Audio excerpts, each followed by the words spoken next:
राजकीय पक्ष याच्या पुढील विभागामध्ये आपण आता प्रवेश करतो. चला तर आता भारतातील पक्ष पद्धतीचं बदलतं स्वरूप याच्यावरती आपण आता अभ्यास करतोय. चला पुढे जाऊया. तर स्वातंत्र्योत्तर काळात आपण जर बघितलं तर जेव्हा आपल्या भारताला स्वातंत्र्य भेटलं त्याच्यानंतर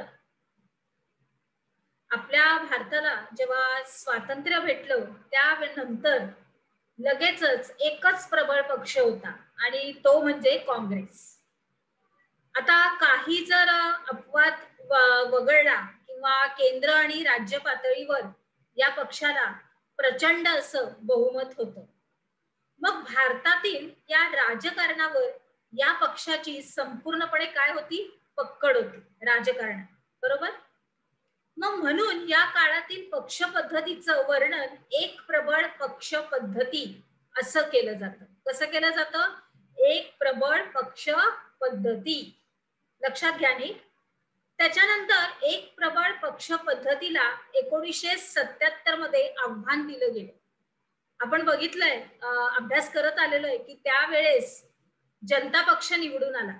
मग त्याच्यासाठी हे आव्हान म्हणजे त्या संदर्भातला हा एक मुद्दा आहे की हे आव्हान काँग्रेसच्या व्यतिरिक्त दुसरे पक्ष जे होते त्यांनी एकत्र येऊन हे आव्हान काँग्रेसला दिलं होतं.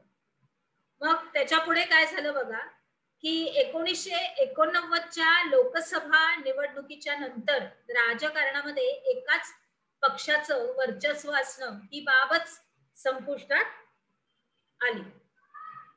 1989च्या लोकसभा निवडणुकानंतर राजकारणामध्ये एकाच पक्षाचं वर्चस्व असणं ही बाब संपुष्टात आली.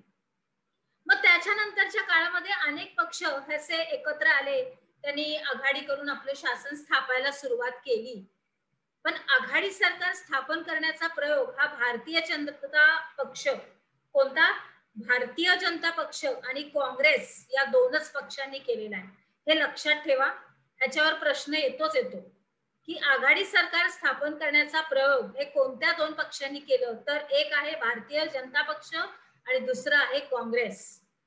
तर मग आघाडी शासनातून अस्थिरता अशी निर्माण होते हा समज आपल्या देशातील पक्ष पद्धतीने हा खोटा ठरवला आणि मग आघाडीचं शासन ही बाब आता भारताच्या राजकीय व्यवस्थेमध्ये स्थिरावली आहे.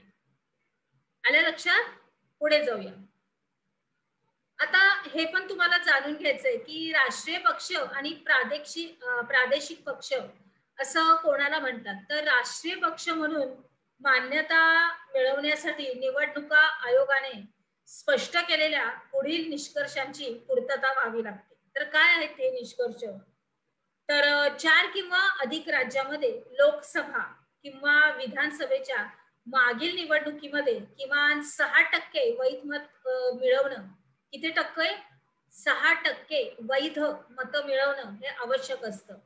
तसंच मागील निवडणुकीमध्ये कोणत्याही राज्यातून अथवा राज्यामधून किमान 4 सदस्य हे लोकसभेवर निवडून आलेच पाहिजे. किंवा अजून एक अट आहे की लोकसभा मतदारसंघाच्या किमान 2% मतदारसंघातून तसंच किमान 3 राज्यामधून काही उमेदवार हे निवडून येणं हे आवश्यक आहे.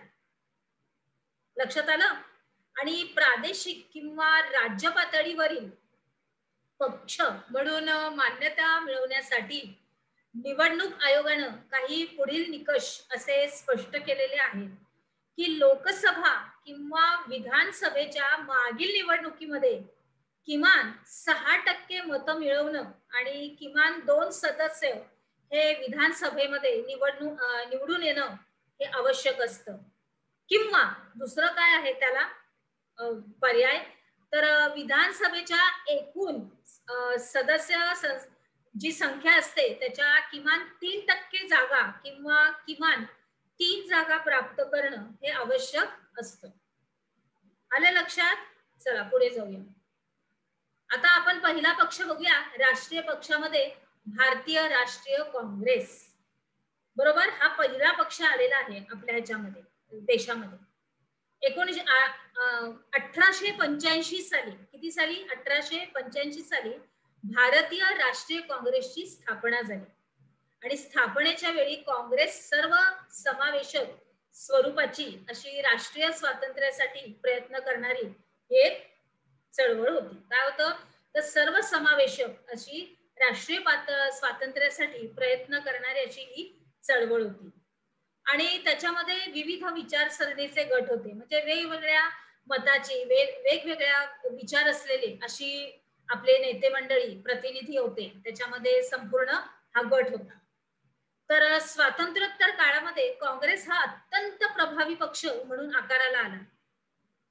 तर त्याच्यामध्ये काय काय नमूद केलेलं आहे बघा, की धर्मनिरपेक्षता, सर्वांगीण विकास, दुर्बल घटकांसाठी आणि अल्पसंख्याक वर्गासाठी संपूर्णपणे समान हक्क आणि व्यापक समाज कल्याण हे या पक्षाचं अगदी पहिल्यापासूनच धोरण होतं. बघितलं. त्याच्यानंतर आता त्यानुसारच या पक्षाने आपले अनेक कार्यक्रम राबवलेले आहेत आणि आपण असे अनेक कार्यक्रम आपल्या या नागरिक शास्त्रामध्ये म्हणजे आपल्या राज्यशास्त्रामध्ये शिकत आलेलो आहोत. आलं लक्षात विद्यार्थी मित्रांनो? तर मग लोकशाही, समाजवाद आणि राष्ट्रीय शांतता आणि सामाजिक समता यावर या पक्षाचा अतिशय विश्वास आणि पगडा जास्त असा होता. पुढे दुसरा पक्ष आहे भारतीय कम्युनिस्ट पक्ष. ह्याच्यामध्ये आपण बघतोय की मार्क्सवादी विचारसरणीवर आधारलेल्या या पक्षाची स्थापना 1925 साली झाली. बरोबर? किती साली? 25 साली. मग भारतातला हा एक जुना पक्ष आहे. आपल्याला त्याचं चिन्हच बघा कसं दिलंय, विळा आणि थोडस धान्याची पिकं दिली. बरोबर? त्याच्यानंतर मजूर, कष्टकरी वर्ग व कामगारांच्या हितांसाठी हा पक्ष कार्य करत असतो आणि या पक्षाचा भांडवलशाहीला पूर्णपणे विरोध आहे.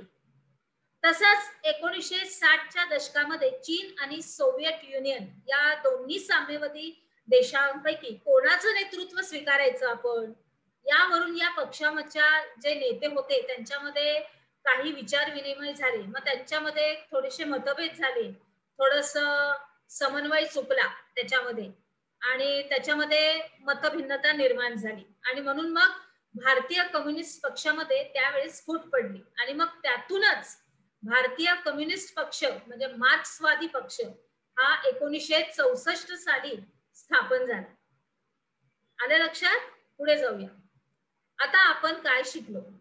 एक प्रबळ पक्ष पद्धती म्हणजे काय? आघाडी सरकार स्थापन करण्याचे प्रयोग कोणी केले? व्यवस्थित उत्तर द्या, कारण आपण सगळी काही विचार आणि अभ्यास केलेला आहे.